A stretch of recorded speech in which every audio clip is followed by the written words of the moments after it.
Hey everyone, Anthony Wilson here, welcome back. Today going to be talking a little bit about draft and limited altogether now that new Phyrexia is out. So we got the whole Scars Mirrored and block to play with. Also going to be talking a little bit about the 3D cards and updating you a little on that and letting you know how you can get some of the cards a lot cheaper. So let's get to it.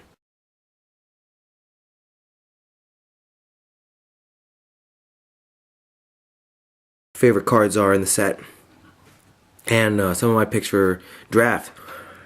First of all, I have to say that Volt Scourge is one of my favorite cards in New Phyrexia. The card is amazing as far as limited and constructed, in my opinion. It's constructed, it's really good because turn 1, I play the Tempered Steel deck in Standard, by the way. And turn 1, I can play Volt Scourge. It dodges Mental Misstep and can't be Go for the Throat, can't be Doombladed, and any of that stuff. Also playing it in the extended version of Tempered Steel and in Legacy Affinity. So the card is really, really good in my opinion. It's definitely an early pick for me in Limited. I know it doesn't seem as strong, but with Limited with New Phyrexia out, I like to draft very aggressively. I like my decks to be very aggressive.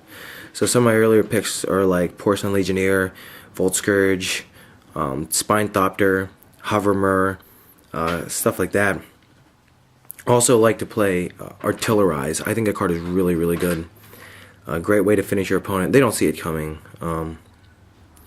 I've been playing some of the draft opens lately. Top 8'd both the ones that I've played in. And one of the ones I played to get me to the top 8 in my final round, my opponent was at 16 life, and I was able to swing for 7 damage and then Artillerize twice for the win. So it was pretty good. It definitely caught him off guard. He didn't see it coming. Some of the other really good picks, any of the Zeniths, obviously, are really good. Don't ever pass any of them. They're all amazing. In the first draft open I played in, it was Orlando, and I started drafting this mono white deck, and in pack 2 opened up White Sun Zenith, so I took that and got past Red Sun Zenith. Now Red Sun Zenith, in my opinion, is the most amazing Zenith in Limited because it can be splashed in any deck easily. Especially in pack 1, if you got any of those artifacts that when they come into play or go to the graveyard, you search for a basic land. You could splash pretty much any color. So I took the Red Sun Zenith in pack 2, and when I got to pack 1, I took a couple Horizon Spell Bombs kind of early so that I could search for my splash color. In the first round of the top 8 of that, I had to play against Alex Bertoncini. I was pretty nervous, but I beat him, so it's kind of lucky. The double Zenith, where I think I White Sun Zenith twice and Red Sun Zenith once in game 1, and then game 2 I Red Sun Zenith twice to kill him or something like that. It was really crazy.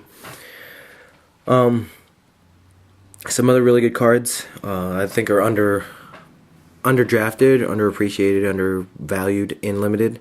Gremlin Mine is pretty amazing. Excellent removal card. Another one would be the Impaler. I forget his name.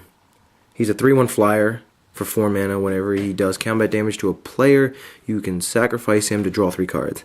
I've discovered that every time you should always sacrifice him. Hit with him once and sacrifice him immediately to get the 3 cards, because you don't want to take the chance that your opponent has the removal spell to get rid of him. And you don't really get your card advantage out of him like you're supposed to. So you can do a lot more damage with him if you draw the 3 cards each time. I find that Trinket Mage is kind of undervalued with all the 1 casting cost artifacts, the spell bombs, some of the equipments, Gremlin Mine. Trinket Mage seems kind of amazing, and I like to take him kind of early. Skyle Schools is still, for some reason, underplayed. I think he's incredible. Definitely not played a lot. I like to draft a lot of the flyers.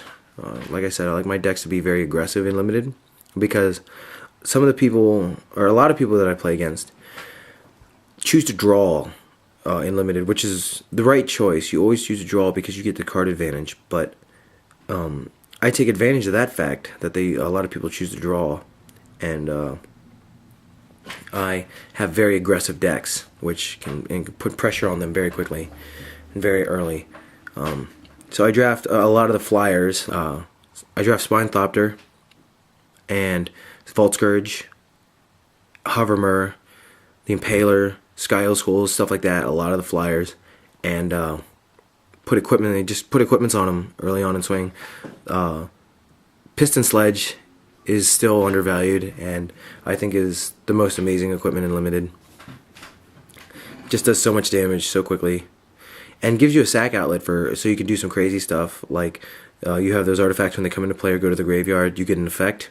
Allows you to sack spell bombs, just to re-equip stuff, and then you can also pay the extra mana to draw the card when you sacrifice the spell bomb. You don't have to be using its ability to draw the extra card.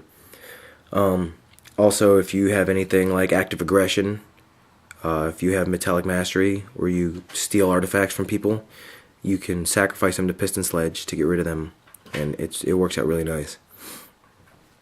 So, those are some of my thoughts for Limited. If you have any comments, questions, concerns, problems, just post them in the comment section down below, and I'll be happy to talk to you about them. Or leave video response, those are always fun too. I try to answer all the questions you guys send me.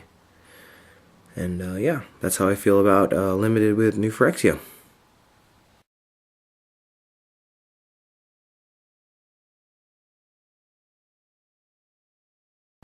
So an update about the 3D cards and how that's going. Still going pretty well.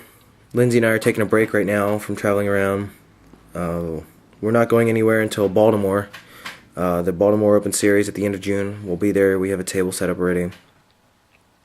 But still selling the 3D cards. Also making 3D life counters right now, which are actually really cool. I don't have one right here to show you right now, but we can take any card, make it 3D. You can also take any card and turn it into a 3D life counter, which is really, really cool.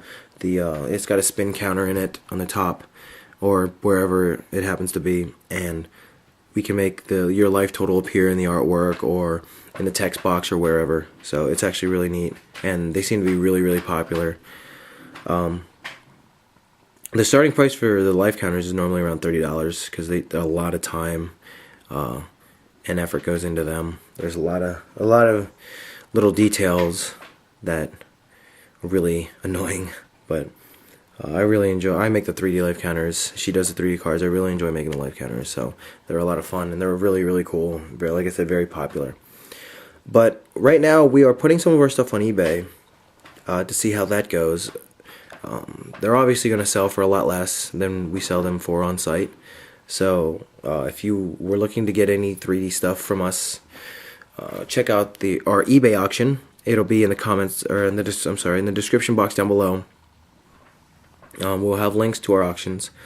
We have some of the EDH generals up right now. Right now there's a set of Worm Coil tokens, and we're going to be putting more stuff up. And if they sell well, then we'll keep putting stuff up. Starting bids are around $5. Even if they only sell for a couple dollars more than that, we will continue to put them up there. Just as long as they sell, that's all we're really worried about. We've got a whole bunch of them, and some of the ones that are pretty popular and that we think people would want, we're putting them on eBay so that some of you out there that don't make it to the Open Series can get them, and at a little bit of a discount. But yeah, I think that's all I have for you guys today. So thanks for watching, and we'll see you next time.